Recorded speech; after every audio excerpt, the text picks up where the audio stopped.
On the second day after Israel reopened the northern crossing, Gaza saw thousands of displaced Palestinians return to the north. A powerful and emotional turnaround from the mass departure that had begun 15 months ago. Throughout the day and into the night, crowds filled a seaside road to finish their long-awaited journey back to the area they once called home. The return, following months of living in overcrowded tent camps and makeshift shelters, brought people back to areas devastated by airstrikes and ground operations.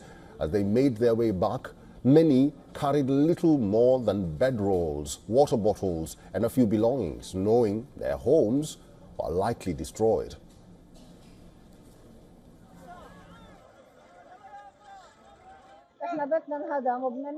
Our house was demolished, and we will live in a tent. God help us, what can we do? But the important thing is that they returned safely. The most important thing is that they returned safely. It does not matter, thank God. Separation is hard, and the waiting is harder.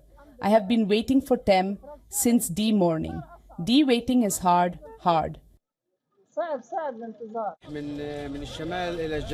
I previously escaped from the north to the south. Now returning from the south to the north feels just like fleeing again. My house has been destroyed, and the homes of my relatives have been completely destroyed as well. I've been carrying a tent, traveling from south to north. There's no other place to take shelter, so I set up the tent wherever I can, on the streets along the way.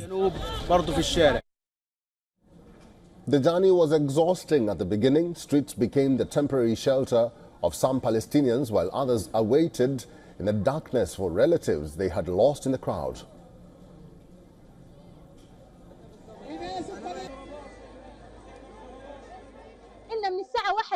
We have been here from 1 p.m. Now it's 6:30 p.m. No one came looking out for us. Look how we are in the streets. No one is looking out for us or seeing our conditions. Some of us are in the north and we can't communicate with them. Even the network is cut off. Look at my children. They are exhausted.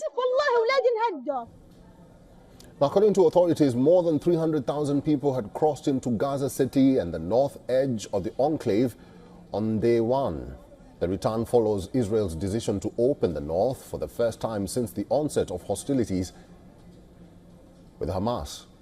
Reports suggest that around 650,000 Palestinians were displaced from northern Gaza during the war, and more than 47,000 Palestinians have since been killed in the Israel assault on the Strip. U.S. President Donald Trump has once again put forward his idea to transfer many Palestinians from Gaza to Egypt and Jordan after facing pushback from Arab leaders. Following conversations with Egyptian President Abdel Fattah al-Sisi and Jordan's King Abdullah II, Trump says he believes both nations will be willing to take in these displaced individuals. And the latest is that Abdel Fattah al-Sisi has denied reports that he spoke with Trump before.